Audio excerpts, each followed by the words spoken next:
ஞானப்பழத்தை வென்ற பிள்ளையார். ஒருமுறை கைலாயத்துக்கு வந்த நாரதர் தன்னிடம் இருந்த ஒரு ஞானப்பழத்தை சிவன் பார்வதியிடம் கொடுத்தார். அந்த ஞானப்பழத்தைப் பெற சிவனின் புதல்வர்களான பிள்ளையார், முருகர் இருவரும் விரும்பினர். இதனால் இருவருக்குமே இடையே சண்டை ஏற்பட்டதாம். போட்டியும் ஏற்பட்டது. உலகத்தை யார் முதலில் சுற்றி வருகிறார்களோ அவர்களுக்குத்தான் இந்த ஞானப்பழம் என முடிவானது. இதையடுத்து முருகப்பெருமான் தனது மயில் வாகனத்தில் ஏறி உலகை சுற்றி வர புறப்பட்டாராம். ஆனால் விநாயகரோ தாயும் தந்தையுமே உலகம் என்று சிவன் பார்வதியை சுற்றி வந்து வழிபட்டாராம். இதன் மூலம் ஞானப்பழத்தையும் வென்றார். உலகத்தை சுற்றி வந்த முருகப்பெருமான் நடந்தவற்றை அறிந்து தாய் தந்தையர் மீது கோபம் கொண்டு பழனி மலையில் குடியேறினாராம்.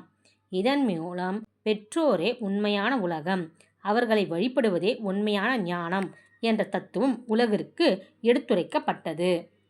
மகாபாரதத்தை எழுதியவர் விநாயகர். மகாபாரதத்தை எழுதிய விரும்பிய வேதவியாசர் நான் சொல்லும் ஸ்லோகத்துக்கு அர்த்தம் புரிந்து எழுதும் தகுதியான நபரை தேடினாராம்.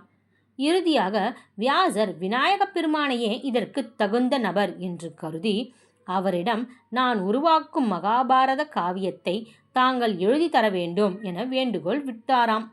இதற்கு ஒப்புக்கொண்ட விநாயகர் தான் எழுதும்போது ஸ்லோகங்களை தடையின்றி தொடர்ந்து சொல்ல வேண்டும் என்று நிபந்தனையோடு எழுத ஆரம்பித்தார். முதலில் மயில் இறகை கொண்டு எழுதிய விநாயகர் மயில் இறகு முறிந்து போய்விட்டது. தன்னுடைய தந்தத்தை ஒன்றை உடைத்து மகாபாரத காவியத்தை எழுதியதாக விநாயகர் புராணம் கூறுகிறது.